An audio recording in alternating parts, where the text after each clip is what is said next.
going, everyone? I am meteorologist Kylie Bearse here on this Tuesday afternoon. Hope you're having a wonderful start to, hopefully this is the start of your work week and you had a nice long holiday weekend. We did see a little bit of snow in parts of our state yesterday. I know it was a big miss for most of us across the Front Range.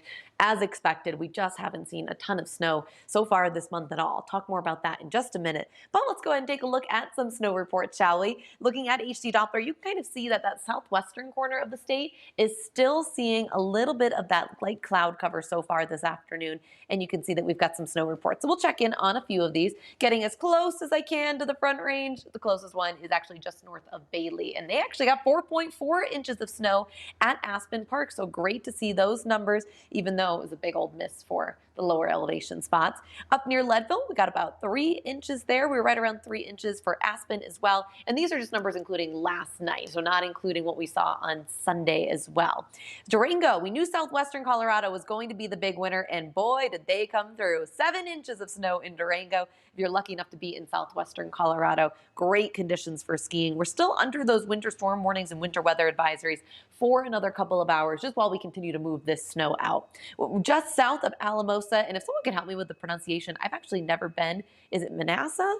Let me know. 9 inches of snow that being reported there, so definitely great totals when we're looking at that, and it's really important that we're seeing these numbers because of our drought conditions. Now, we're not going to see our drought conditions necessarily get all that better with one big snowstorm or with one round of snow. This is really something that needs to be kind of addressed over several months, so it's still great to see it, but I just wanted to give you an update on those drought conditions, and we do get an update every Thursday from the U.S. Drought Monitor. So it's still extreme to exceptional throughout our high country, and then also throughout parts of the Front Range and out over the eastern plains as well. So like I mentioned, we'll continue to see that snow and cloud cover pushed down to the south and west.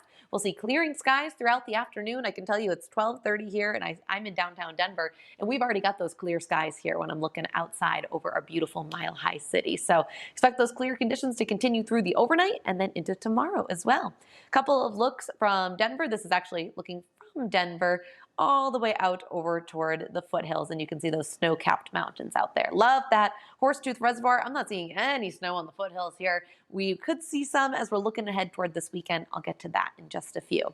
So far this afternoon, those temperatures have really been pretty comfortably in the mid-30s. Or I guess I should say the temperatures are holding on comfortably. Possibly for you, that's not so comfortable. 35 degrees, although you know what, with light wind and with the sun, that doesn't feel all that bad in Colorado. 39 degrees right now in Longmont. Again, these numbers are right around 12:30 on Tuesday afternoon. There hasn't been a ton of wind, but I'm seeing a bit of a breeze in Broomfield and in Centennial.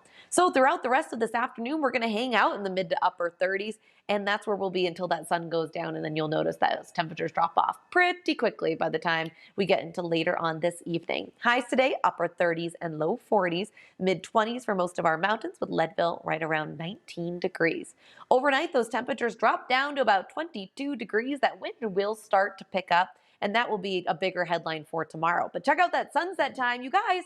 It's after 5 o'clock. I mentioned that this weekend we were at 5:01. Tonight we're at 5:03. And you know what? I am just so grateful for the days getting longer, even if it's just by a few seconds or a couple of minutes every single day. Highs tomorrow, it is going to be on the breezy side. So it's also going to be warm, 57 degrees in Denver, 54 in Fort Collins and Greeley. So here's what happens when we get that wind that starts to pick up in the high country and then it comes down the foothills. When air rushes down the side of a mountain like that, it actually warms as it goes down in elevation. So that will help to keep those temperatures really mild tomorrow and then breezy up in our high country. So pretty much throughout the afternoon, and then they settle as we go into Thursday. All right, let's check out that 7-day forecast. We've got that mild day on Wednesday and then slightly cooler, a little bit closer to average as I'm looking ahead toward Thursday and Friday. It's still looking pretty dry throughout the rest of the work week, but then as we get into the weekend, I've got a chance for snow both here across the Front Range, but an even better system looking like it's going to head toward the mountains. So if you're lucky enough to have skiing reservations this weekend, you are going to be enjoying some good fresh powder, which is wonderful to see that. All right, let me hop on over to Facebook, see if I can answer any of your questions for you that you guys might have on this Tuesday afternoon. I'll try and answer as many as I can. Seth says hi. Hi, Seth. Always great to have you here after the noon show. All right, Yvonne is asking, are we going to have warm weather soon? Yes, tomorrow is going to be warm for January. We're talking those mid to upper 50s, near 60 degrees. To me, that's definitely warm for this time of year, so it's not going to last for too long, and then we do have that cool down coming as we look ahead toward the weekends. Tiffany is asking, when is the snow coming? Okay, I know we talk about this every time, but my next chance for snow, and I don't want to get you too excited about it because honestly, I feel like we've been watching these storm systems 4 or 5 days out and then they don't pan out for the front range. Right now, I'm watching for Saturday and Sunday. Marie says, hi from Bailey. Hi, you guys got some decent snow. Looked like I was reading about 4 inches, 4.5 inches there. Jill asked a great question. How far can you forecast out? 2 weeks, 1 week?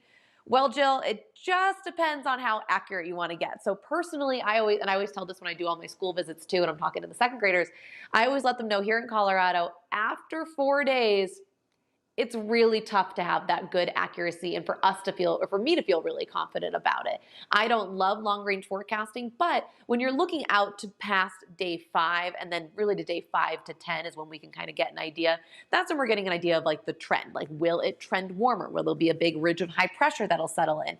Are there storm systems that are possibly heading our way? You just have to take it with a grain of salt and know that it could definitely change, and that's just the way that things go. So I'm always really hesitant to talk about too far out on air. Like even today, if you guys saw me on the noon show or were just watching, I get nervous talking about Saturday and Sunday snow when it's only Tuesday because yes, that's what it's trending at right now. But we all know that things can change in Colorado, especially. It's a little bit easier when you're in different parts of the country, but Colorado with our terrain and all that, it does make it a little bit difficult to go more than 4 or 5 days out. We'll give you trends. We won't be able to give you an exact forecast. Einer says hello from Norway. Hello. I've always wanted to go to Norway, so hope you're enjoying all of that snow. Lisa, say hi to Kate for me. That's so fun to hear from her. Hope she's having a wonderful Tuesday, and maybe you guys can get outside and enjoy the sunshine a little bit for today. You are so welcome, Yvonne. Always happy to answer any questions that I can. I feel like I got to most of them. If you guys have any other questions that I can answer, let me know. Tiffany says, it's Colorado, wait 5 minutes and it will change. You know, I've heard that in almost every state that I've lived in, with the exception of Arizona, but I've lived in Idaho, Utah, Minnesota, New York, in Illinois. Everyone says that. Colorado's the place that personally I've experienced that actually being true. I remember in college, I would go into class and it would be sunny and warm, and I'd come out of class and it was snowing. And I was like, what is this? I went to school at CU Boulder. So I do feel like that's pretty true here. We have some of the most dramatic temperature swings across the country. So definitely in Colorado, it's safe to say that. A lot of other places it changes fast too. That's just kind of how weather goes, but everyone likes to claim that for themselves. You are so welcome, Jill. Thank you guys so much for joining me on this Tuesday. I hope you all have a great rest of your work week. I am headed out on my weekend, so I will be skiing the next couple of days. If you're out on the slopes, make sure you say hi. And if not, I will see you back here on Friday. Have a great day, everyone.